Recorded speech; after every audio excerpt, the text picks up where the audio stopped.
अवतार के तत्व के गूढ़ार्थ पर अवलोकन करना चाहता हूँ और ये तत्व विश्लेषण भी करना चाहती हूँ।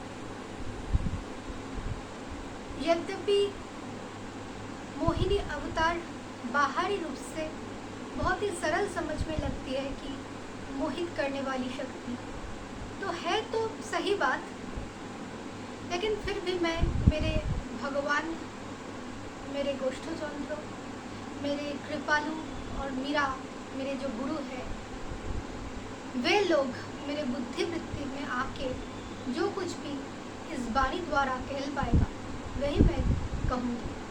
तो ध्यान दें। देखिए, मोहिनी जो भगवान नारायण के अवतार हुए थे तो वो तब हुआ था जब समुद्र मंथन हुए थे। तो समुद्र मंथन में ये कथा सबको पता है कि समुद्र मंथन में देवता और दानव दो ही सहयोगी थे। अमृत पाने के लिए ये मंथन किया गया था मंदर पर्वत का। तो अंत में जब अमृत निकले तो दानव ने उस अमृत को छल से छीन लिया और देवता भ्रमित हो गए, चकित हो गए, भयभीत हो गए और विश्वेश्वर श्री हरि विष्णु के पास गए। फिर नारायण ने दानव को छलने के लिए मोहिनी अवतार लिए। तो आइए अब विचार करते हैं मोहिनी अवतार के बारे में।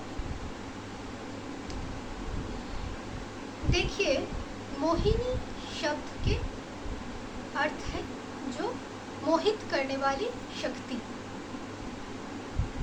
मोहजनक शक्ति। तो हम तो सब मोहित जीव है ही, माया में मोहित। सारे जगत एक माया में उलझ रहे हैं, मोह में भटक रहे हैं, मोहित है जगत भ्रम में। तो जिस शक्ति के द्वारा जगत जीव भ्रम में उलझ रहे हैं, जिस शक्ति के द्वारा जगत जीव अपने नित्य आनंदमय स्वरूप को भूलकर भोग वासना में डूबे हुए हैं, वो मोहितकारी, उत्पादनकारी जो शक्ति है वो है जनमोहिनी अथवा विश्व मोहिनी। वो है जनमोहिनी अथवा विश्व मोहिनी माया जो सारे जगत जीव को भ्रमित करके रखते हैं, ईश्वर से दूर करके रखते हैं। अब जो मोहिनी अवतार अमृत उत्पन्न होने के बाद असुर को छलने के लिए भगवान ने धारण किए, वो तो जगत जीव के लिए नहीं, जगत जीव के लिए शिक्षणीय अवश्य है, लेकिन जगत जीव को मोहित करने के लिए भगवान नारायण मोहिनी अवतार नहीं लिया। वो तो देवताओं को अमृत दिलाने के लिए अवतार लिया। तो इसका गूढ़ार्थ बहुत ही गंभीर है, ध्यान से श्रवण कीजिए। एक विश्व मोहिनी माया जो भगवान की बहिरंगा शक्ति है, अचित शक्ति है, जो सारे ब्रह्मांड को, सारे जगत जीव को भ्रमित करके रखते हैं, उसे विश्व मोहिनी कहते हैं। अब जो अवतार देवताओं को के लिए भगवान ने लिया वो विश्व जगत के लिए नहीं, विश्व जगत के लिए ये एक शिक्षा है, ये सिर्फ एक साधक के दहराकाश के बात है। तो अब अच्छे से श्रवण कीजिए। जब कोई साधक भगवान को पाने के लिए भगवत प्राप्ति को लक्ष्य मानकर, अपने जीवन के उद्देश्य मानकर गुरु के पास जाते हैं, तो गुरु उसके मन के अंदर जो मंदर पर्वत है, जो स्थूल वृत्तियां है, जो पाप पुण्य आदि है,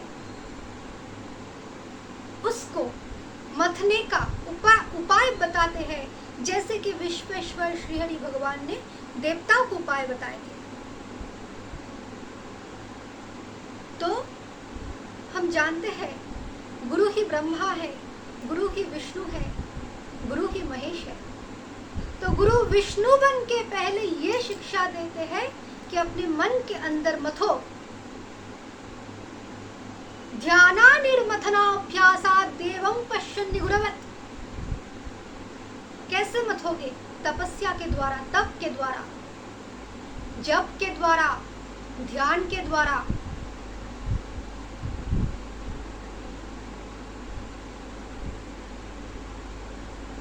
वेद कह रहे हैं स्वदेह मरणिम कृत्वा प्रणवंच त्वरारणिम। जो प्रणव रूपी प्रकाश में ओंकार है अथवा जप है, उसके द्वारा उसे एक काष्ठ बना लो और अपने शरीर को दूसरा काष्ठ बना लो, और ये दो काष्ठ को एक साथ घिसो, तब जाके अग्नि निकल आएगा, अग्नि भड़क उठेगा।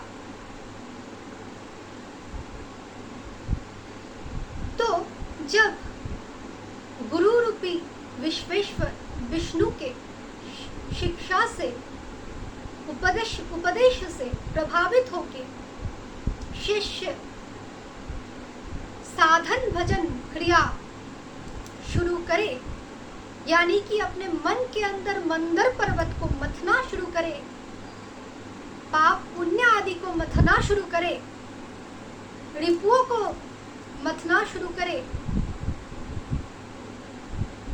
तो अनंत काल के क्लेश, पाप कर्म, ये सब जानते हैं गुरु। सब कुछ जानते हैं शिष्य के अनंत जन्म की क्रियाओं के बारे में, कर्म के बारे में गुरु को ज्ञात है। तो जब पहले वो साधना प्रारंभ करते हैं, वो साधक भगवान को पाने के लिए, तो पहले वो जो प्रारब्ध कर्म, वो जो संचित कर्म, वो आके बाधा देते हैं, बाधा बन जाते हैं, और अंदर के जो रिपुए है, विकार है, विचार संस्कार आदि है, वो भी बाधक बन जाते हैं, विष के समान बन जाते हैं।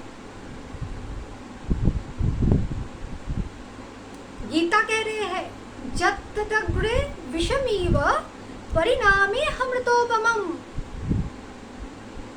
जो पहले प्रारंभ में विष की तरह लगे, लेकिन जिसका फल अमृत रूपी है, वही सात्विक भजन है, सात्विक कर्म है। तो जब साधन क्रिया, भजन क्रिया, गुरु और वेदांत के वाक्य सुन के साधक प्रारंभ करे, और कैसा भक्त, कैसा साधक, जिसके मन में प्रबल ब्रह्म जिज्ञासा है, भगवान को पाने की भूख है, वैसे ही साधक वही कर सकते हैं। क्योंकि उसके अंदर ये जो भगवान को पाने की वृत्ति, ये तो देव वृत्ति, और शरीर स्थूल होने के नाते शरीर तामसिक वृत्ति, और अंदर के बीच में जो सूक्ष्म अवस्था के विकार है, अनंत जन्म तथा इस जन्म का, वो सारे राजस है, जिसके द्वारा वो कर्म करते हैं। जिसके द्वारा वो कर्म कर रहे हैं। तो साधक क्रियमान कर्म अर्थात वर्तमान कर्म में क्या कर रहे हैं? साधन कर रहे हैं, भजन कर रहे हैं। तो भजन में पहले अनंत काल के पापों का, संचित कर्म का, प्रारब्ध कर्म का, सारे रिपुओं का विष भड़क उठेगा, जो केवल मात्र गुरु ही शिव बन के पी सकते हैं। तो अब यहाँ तक देखिए, पहले गुरु विष्णु बन के उपदेश देते हैं, अमृत पाना है, भगवान को पाना है। तो तुम्हारे अंदर देखो देव वृत्ति भी है और दैत्य वृत्ति भी है, असुर वृत्ति भी है। तुम सुर भी हो, असुर भी हो, ये सारे क्रियाएं तुम्हारे अंदर है। वो समझाते हैं साधक को विष्णु बन के। फिर गुरु के बात मान के जब वो साधना शुरू कर दी, तब जो विष निकल आए वो तो उसके लिए असहनीय हो जाते हैं। और वो विष है काम, क्रोध, लोभ, मोह रूपी बाधाएं, त्रिताप, पंचक्लेश आदि जो असहनीय हो जाते हैं। तब वो गुरु ही शंकर बन के पी जाते हैं। तो जब विष भी पान कर लिया गुरु ने, तब फिर से देवता और दानव यानी कि उनके अंदर भगवत भक्ति रूपी देवता वृत्ति और शरीर रूपी स्थूल तामसी वृत्ति एक साथ मथते हैं मन को। इसीलिए देवता और दानव दोनों का ही सहयोगिता होते हैं अमृत पाने के लिए, क्योंकि तामसिक शरीर बिना मथना संभव नहीं। अकेले देववृत्ति को साधन भजन तो मनुष्य शरीर में ही किया जा सकता है, और मनुष्य शरीर तो साधन भजन के लिए ही है, ताकि जीव भजन करके लक्ष्य प्राप्त कर सके, सदा अपने सच्चिद आनंद स्वरूप में स्थिर हो सके। इसलिए मनुष्य शरीर को आवश्यकता है। तो इसलिए ये शरीर रूपी असुर, विकार रूपी असुर और भगवान को पाने के लिए जो साधना, वो वृत्ति रूपी देवता एक साथ मन को मथते हैं। फिर अंत में भगवान बन जाते हैं धन्वंतरी। धन्वंतरी कौन है? देव वैद्य। देव वैद्य जो भव रोग विनाश करते हैं, वो है धन्वंतरी। जो धन मन दोनों को तरते हैं। धन मतलब हमारे प्राण, जो अनंत काल से सूत्राधार प्राण बंधते गए, जो प्राण हमारे नियंत्रण में नहीं है, इसीलिए क्षण क्षण में क्रोध आ जाता है, अहंकार आ जाता है, कोई भी रिपु इस प्राण के अनियंत्रित होने के वजह से आ जाते हैं। तो ये प्राण को तारने वाला प्राणेश्वर, प्राण वल्लभ, और मन को भी तारने वाला मनमोहन, दोनों तारण करने के लिए धन्वंतरी बन के आ जाते हैं। और अमृत कलश लेके जब आ जाते हैं, तब कथा क्या है कि असुरों ने उसे छल से छीन लिया। अब देखिए इसका बुरहाट ध्यान से सुनिए। जब सदगुरु से बहुत ज्ञान मिला, कृपा मिली, गुरु के कहने पर सही राह में चले वो साधक, तब जाके वो जब एक उच्च स्थिति, सर्वोपरि स्थिति नहीं, बहुत उच्च स्थिति नहीं, एक स्थिति में पहुंचते हैं, जिस स्थिति विचारशील, एक विचार भूमि है, ये भूमि एक विचार भूमि है। उस स्थिति में जब पहुंचते हैं, तब उनके पास बहुत आकर्षणीय सिद्धि आ जाते हैं। कैसी सिद्धि? जैसे वो किसी को ज्ञान दे, वो जो ज्ञान साधना के द्वारा गुरु के कृपा से प्राप्त किए हैं, वो ज्ञान दूसरे को दे, ये प्रवृत्ति आ जाते हैं। तो जब देने का प्रवृत्ति आ जाते हैं कि मैं देता हूँ किसी को, तो वो दान से हो जा, दान प्रवृत्ति के अहंकार से उसे दानव कहलवाते हैं। देखिए, मान प्रवृत्ति से हुआ मानव और दान प्रवृत्ति से हुआ दानव।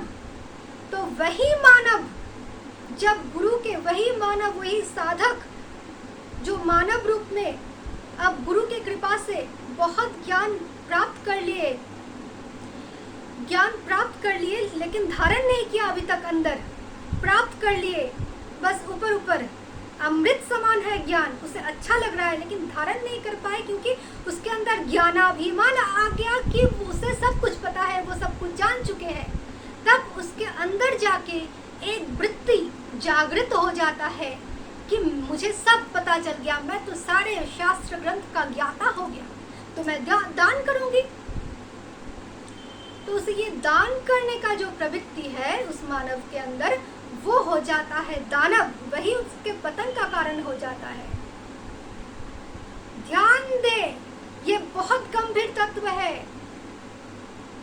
अब देखिए, हम सारे मठों मंदिरों में देखते हैं बहुत सारे दानव बैठे हुए हैं, बुरा मत मानिएगा।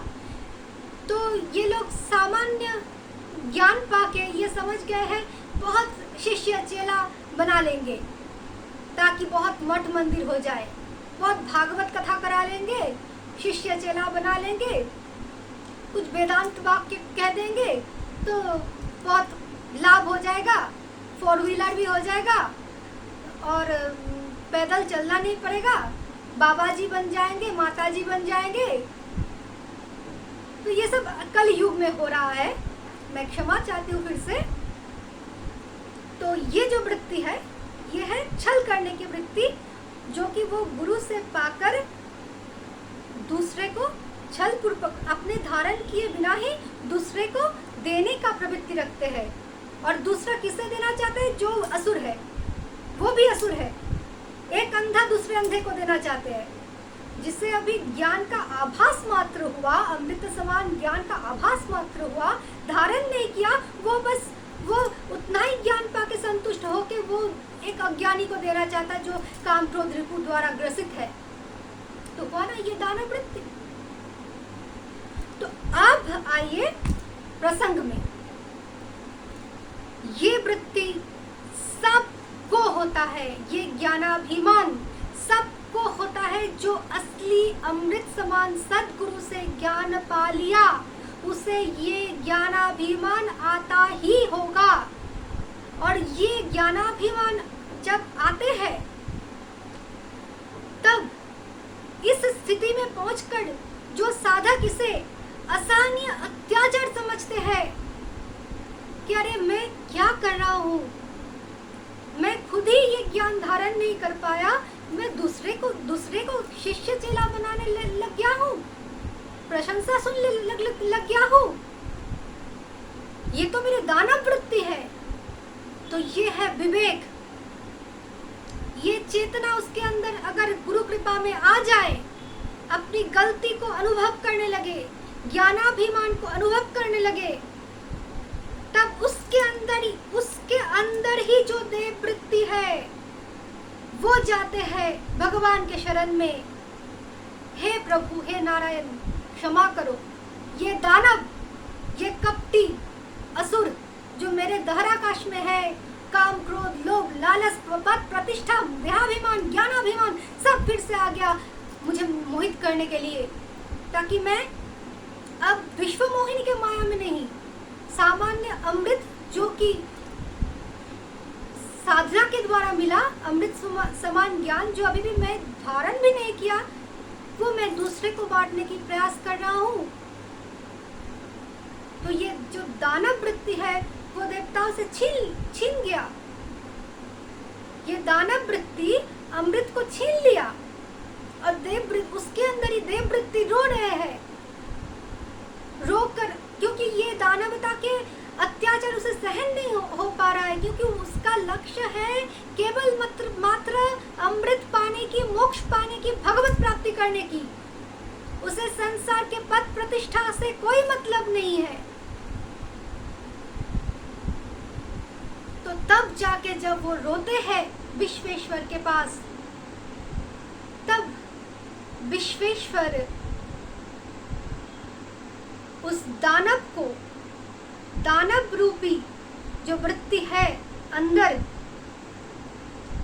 उसको छलने के लिए अपनी मोहिनी शक्ति का प्रयोग करते हैं।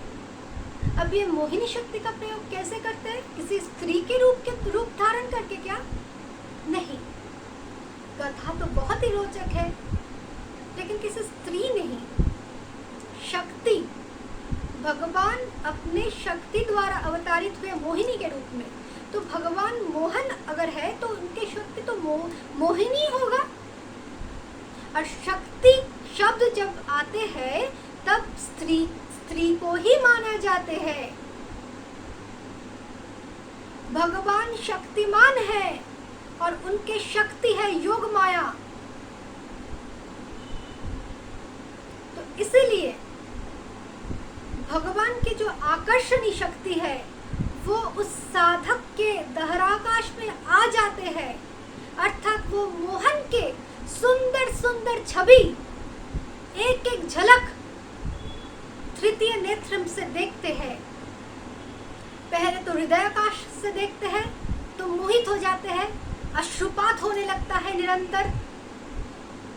तो ऐसे करके वो दानव को छलते हैं, क्योंकि दानव तो मोहित हो गए।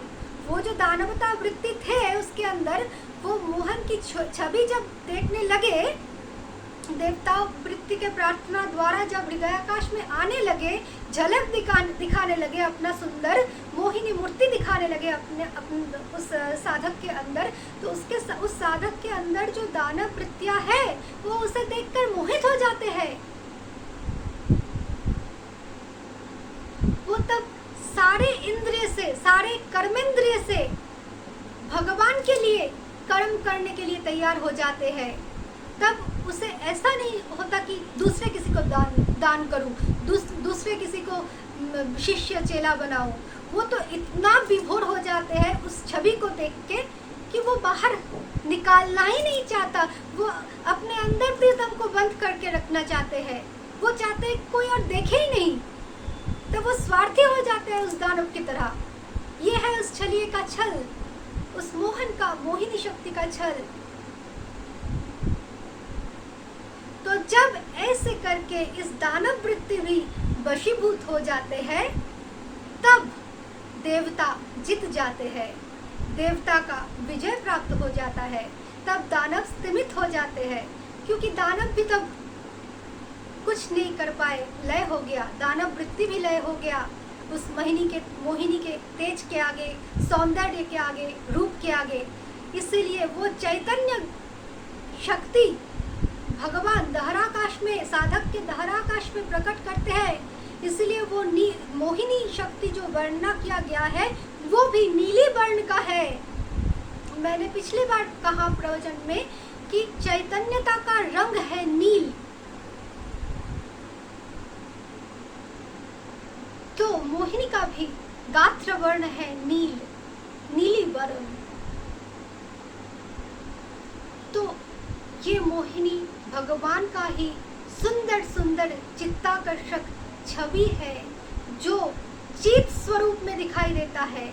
ऐसा नहीं कि हमने ध्यान के द्वारा बहुत बार अभ्यास कर लिया तो वो छवि आ गया, वो छवि नहीं। चैतन्य घन विग्रह प्रकट हो जाते हैं उस साधक के दहराकाश में। तब सारे दानव दल स्तिमित हो जाते हैं उस मोहन की माया जाल में उलझाकर। तो अब आते हैं राहु के बारे में। हमने कथा में ऐसे सुने कि भगवान जब छल करके ऐसे मोहिनी शक्ति के द्वारा देवताओं को अमृत पान करा रहे थे, तो किसी स्वर भानु नाम के एक दानव आके चंद्र और सूर्य के मध्य विराज गए और भगवान उसे अमृत भी दे दिया और फिर चंद्र और सूर्य उसे प्रकाश कर दिया। तो भगवान झट से उसके गर्दन काट दिया।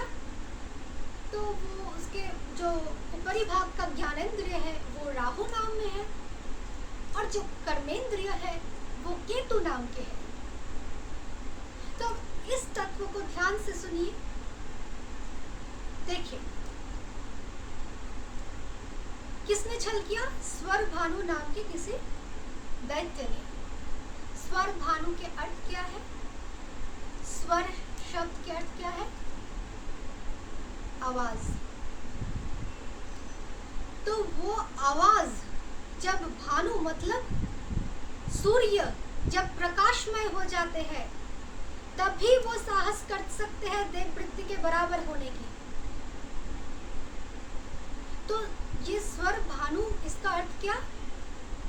अर्थात हमारे जो विशुद्ध चक्र है उसमें एक रमण होता है। जब भगवत चिंतन में, भगवत प्रेम में मोहिनी शक्ति के द्वारा, भगवान के मोहिनी मूर्त के द्वारा अभिभूत होकर, उलझकर, मतलब भगवान में ही लीन रहते हैं 24 घंटे, भगवान को छोड़ के और कुछ देखते ही नहीं, जानते ही नहीं, सुध-बुध खो बैठते हैं, तब एक कंठ देश में एक रमन होता है। उसमें क्या होता है? एक हुंकार होता है, एक गर्जन होता है, एक कष्ट होता है, असहनीय आनंद भी होता है। तो वो हुंकार रूपी जो वृत्ति है और रा रूपी जो आराम है, तो उसे मिलके राहु बना। तो ये तत्व मैं समझा रही हूँ, ध्यान से सुनिए। तो क्या हुआ? ये स्वर भानु कोई दानव तो है ही नहीं, उपरंतु ये क्या है? एक देव वृत्ति ही है जो दानव दल में घुस गए थे, लेकिन अब मोहित होके ये एक ही वृत्ति है जो जाग गए हैं विशुद्ध चक्र में। तो ये आ जाते हैं परीक्षा लेने के लिए कि जो देवता है, जो देवता लोग है, वो सच में ही, मतलब वो जो साधक है उसके अंदर जो देव वृत्ति है वो सच में ही अमृत को पाया कि नहीं। अर्थात ध्यान दे, बहुत गंभीर तत्व है। स्वर भानु ने क्या किया? चंद्र और सूर्य के बीच में आके खड़ा हो गया। तो चंद्र कौन है? मन है। और सूर्य कौन है? जो हमारे बुद्धि को प्रकाश करते हैं, वो प्रकाशकारी शक्ति है।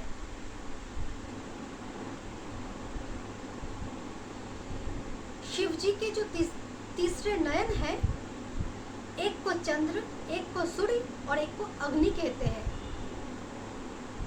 तो ये सूर्य समान जो आज्ञा चक्र है हमारे, निर्मल बुद्धि के द्वारा जो खोलते हैं वो आज्ञा चक्र, और हमारे हृदयाकाश में जो, मतलब साधक के हृदयाकाश में जो इस स्थिति में पहुंच के देवत्व को प्राप्त कर लिया, उसके हृदयाकाश में जो मन रूपी दिव्य चंद्रमा है, दिव्य मन है, तो ये आज्ञा चक्र और अनाहत चक्र जो मन रूपी दिव्यता को प्राप्त कर लिया, जो चंद्र रूपी दिव्यता को प्राप्त कर लिया, ये चंद्र और सूर्य ये दोनों के बीच में आ जाते हैं। आकर क्या करते हैं? अमृत पी लेते हैं। क्यों अमृत पी लेते हैं? क्योंकि इनको हर क्षण परीक्षा लेना है इस चंद्र और सूर्य के दिव्यता के बारे में, कि कहीं ये निर्मल बुद्धि ना भटके, कहीं ये निर्मल मन जो अमृत के द्वारा शुद्ध हो गए ये ना भटके, ये भगवान के अमृत को प्राप्त कर लिए। इसका अर्थ क्या है? इसके दिव्यता कभी क्षीण नहीं हो पाए, ये हमेशा देव भाव में रहे, ये हमेशा स्वस्वरूप में रहे। तो जब ये बीच में आ जाते हैं ये राहु, तब ये प्रकाश करते हैं भगवान भगवान मतलब भगवान के सामने ये प्रकाश करते हैं कि ये देवताई है, ये जो साधक के अंदर मन और बुद्धि है जो अमृत पान कर लिए है वो देवताई है, ये राह से नहीं भटके। इसका परिचय क्या है कि वो देवताई है, ये भटक नहीं रहे हैं। इसका परिचय है राहु। जब ये दोनों को परेशान करते हैं, ये दोनों के अंदर आवरण सृष्टि करते हैं ताकि ये निर्मल मन से भगवान की छवि दूसरी बार दिखाई ना पाए, देखने ना पाए। ये निर्मल बुद्धि, तीसरा नयन दूसरी बार भगवान के लिए व्याकुल ना हो, भगवान ज्ञान के लिए व्याकुल ना हो भगवान के। तो ये जो व्याकुलता है देवताओं के अंदर, ये प्रकट करने के लिए राहु आ जाते हैं। ये मानव साधक के लिए एक परीक्षा है कि अगर राहु नामक कोई वस्तु देहाभिमान या फिर ज्ञानाभिमान का परीक्षा ले, चाहे कितना भी कष्ट दे साधक को, वो साधक जो अमृत को पा लिए वो फिर से दानवता को तो प्राप्त नहीं किया, वो क्या देव स्वरूप में ही स्थिर है। बस यही परीक्षा बार बार लेते हैं ये राहु। इसीलिए राहु तो हम कहते हैं दुष्ट ग्रह है, लेकिन दुष्ट ग्रह नहीं है। वो साधक के परीक्षा ले लेकर साधक को शुद्ध बनाते हैं और भगवान को, उसका परम चरम लक्ष्य भगवान ही है और भगवान उनसे कभी छीना नहीं जा सकता। भगवान और वो एक स्वरूप में है। ये बार बार साधक को समझा देते हैं, साधक को आश्वासन देते हैं। और जो साधक है ही नहीं वो तो राहु के द्वारा बार बार विचलित होते ही रहते हैं, उसका तो पतन होते ही रहते हैं राहु के द्वारा। इसलिए राहु को दुष्ट कहा गया है। लेकिन वो ये जो राहु है, मंगल है, शनि है, ये सब दुष्ट ग्रह नहीं है। ये साधक को अपने लक्ष्य को पाने के लिए तीव्र व्याकुलता देते हैं। इसके अत्याचार से ये साधक और भी भगवान के प्रिय हो जाते हैं और भी निकट हो जाते हैं। जो जिसका उद्देश्य चरम परम लक्ष्य भगवत प्राप्ति है, वही साधक ऐसा कर सकते हैं। और इसलिए वो राहु वृत्ति जीवित है। वो राहु वृत्ति अमृत को प्राप्त कर लिए सिर्फ दिव्यता रक्षा करने के लिए मन और बुद्धि को बार बार परीक्षा देना होता है इस राहु के वजह से कि वो आनंद को पाने की योग्य है या फिर नहीं। और जो इसलिए वो ज्ञानेंद्रिय राहु बन गए। और जो कर्मेंद्रिय है वो कर्मेंद्रिय क्या बन गए? केतु। तो केतु शब्द कितवता से आते हैं। तो कितवता मतलब कैतव, कपटता, छल। इसीलिए ये हो गया कर्मेंद्रिय, जो भगवान अलग कर दिया। कर्मेंद्रिय रहेगा तो कर्म करने की प्रवृत्ति, इच्छाएं नए नए रूप से जागृत होते रहेंगे साधक के अंदर। इसलिए कर्मेंद्रिय साधक मतलब कर्मेंद्रिय बाहर से दिखाई ना पड़े ऐसा नहीं। कर्मेंद्रिय के सारे कर्तृत्वाभिमान समाप्त कर दिया, कितवता को समाप्त कर दिया। तो ये कितवता रूपी, कपटता रूपी जो वृत्ति है वो हमेशा के लिए समाप्त हो गए। और बार बार साधक को परीक्षा देने के लिए जो वृत्ति, जिसे हम दुष्ट राहु कहते हैं, वो जीवित रह गए। इसलिए भगवान भूल से उसे अमृत नहीं पिलाया। अब भक्त कितना जल्दी भगवान के पास पहुँचे, ये देखने के लिए ही भगवान ने, ये आस्वादन करने के लिए ही भगवान राहु को अमृत को प्रदान किया। तो तत्व बहुत ही गंभीर थी, जिसे समझना है तो वो समझ ही लिया मेरे गोष्ठ और गुरु की कृपा से। और कुछ कहना नहीं है इसके बारे में। धन्यवाद।